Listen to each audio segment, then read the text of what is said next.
पति पत्नी के बीच के बात बा बाबू रे। मौगी कहतिया अपना मर्दा से कहती के राजा जी ई बताई जीरावा बहरा का करे जाई? थिएटर चलावे। थिएटर चलावे जाई तो हमार का हो?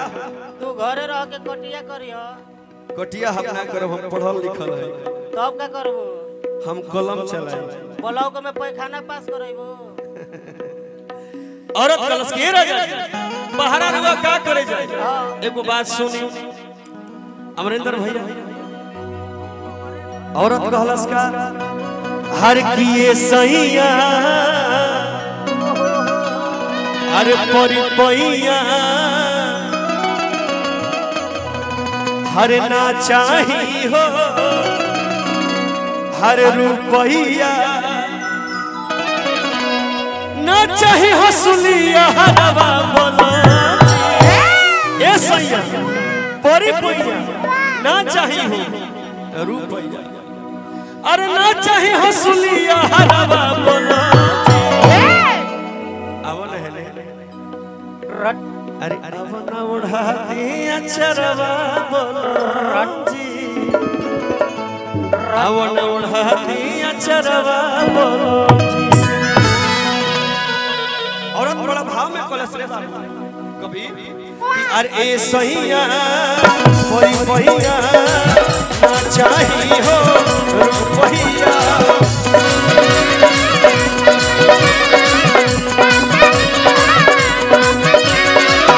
ए सैया कोई पहिया ना चाही हो रुपैया ना चाही हसुलिया हरवा बोला ड्यूटी में के निभावे हमार जोन काम बा तो हम करत मोय छोई अब हमरा नाचत तनी कैसे नाचेलू हमरा से बढ़िया अगर नाच देबू तो 100 रुपया तो निशु भैया के तरफ से 5000 माइयो बहन बड़ी से लजा तनी हम अरे ना चाही हसुलिया हमरा संगे अरे अब ना उड़ाती अचर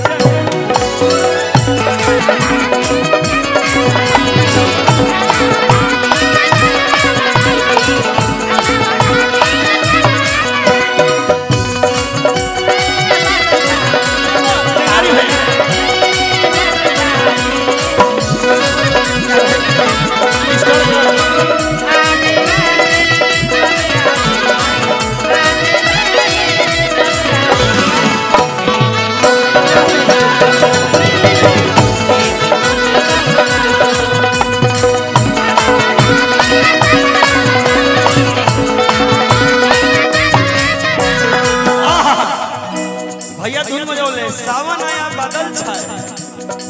एकरा पर हम अपना से भोजपुरी गीत लिखनी अब ना आइला तो हम गायइबा अब ना आइला तो हम गायइबा बिंदिया बाली करिया हवेले ए सैया तू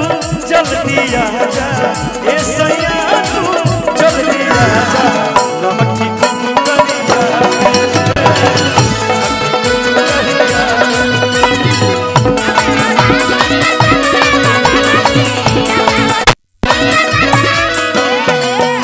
सभा में हमारा ऐसा गार्जियन लोग बैठल बा जेकरा से आज हम अपरिचित बानी नाम सुनले बानी लेकिन परिचय हमरा नहीं थे हमर विनोद भैया बैठल बड़े गार्जियन बहुत लगी आशीर्वाद की कामना रही खुश रह और कह दिया का हमरा के छोड़ी जनी जा परदेश में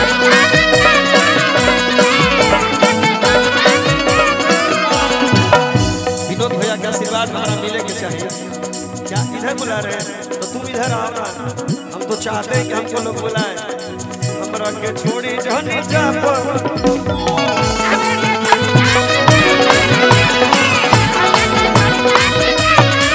बिना कोटी राजा हमसे कलेश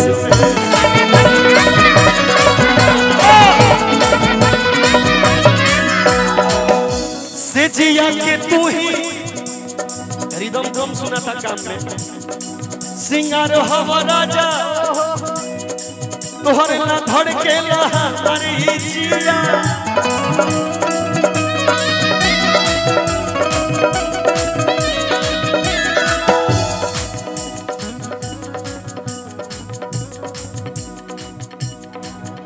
आई देखिए पुरस्कार ऐसा नहीं बा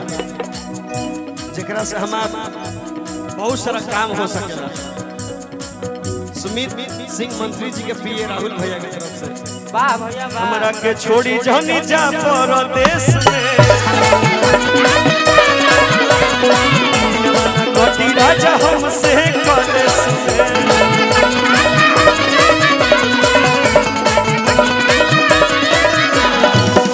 से जिया के तू ही हर सिंगार हवा पिया धड़केला तोहरे ला हमारी जिया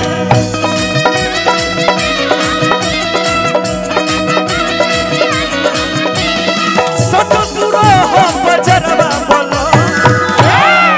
अच्छा प्रीति मान लो हम तहर मरो माने के चीज बा आज मान लो तू हमर मेहरा तो हमरा से ई बात कहब अजय भैया कि सटल तू रहा बजरवा बोलम जी तो कौना भाव में कहब अरे कि सटल तू रहा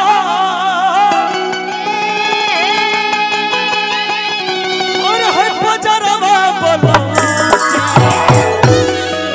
अच्छा हमर दुगो मेहरा रही तो दोनों मेहरा कैसे कहिए सर हम बड़ा भाग्यशाली आदमी हैं। हां दोनों मेहरारू के प्रमाण पत्र बनवैले बनी। ई प्रेम की बात है घरेलू बात है।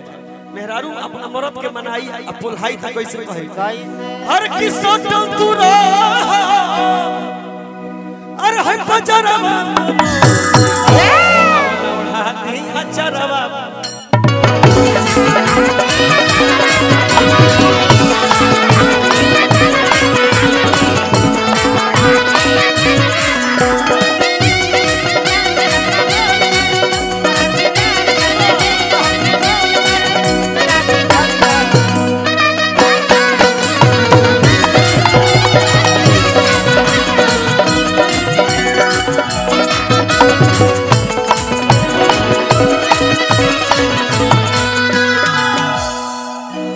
खतरा बढ़िया काला ए प्रीति के अंजलि के आ हई हेजा शाहपुर क्षेत्र से विनोद भैया बैठल बानी त ई कला के हला होखे के चाहिए तनी हेने आवत हो ओकरा बाद एगो दू गौर मारब ओकरा बाद अगला कलाकार के हम दे दे YouTube से हमार सारे बड़े भाई लोग आइल बा अनीश भैया से लेके बिट्टू भैया से लेके तमाम गार्जियन लोग हमारा आइल बा बड़ भाई लोग आइल बा चढ़ा दी कुछ हमरो रवा सब है ऐसे के रवा सब सिंगल त चढ़ावते नहीं खाली डबले चढ़ावत नहीं आ डबलो में बढ़िया चीज ना रवा सब खाली विवादे चढ़ावत तो बढ़िया कुछ चढ़ा दी रवा सब ए प्रीति अरे बाप तार हाथ ना बढ़िया काला टोन है विनोद भैया के क्षेत्र में आके निशु भैया के क्षेत्र में उठा के तहे काला पतारे वो गीत हइलो देखिए मजा लो हम देखी मजा कैसे दिखावत तनी गार्जियन अरे ना देखिए वो गार्जियन है वो जो कहेंगे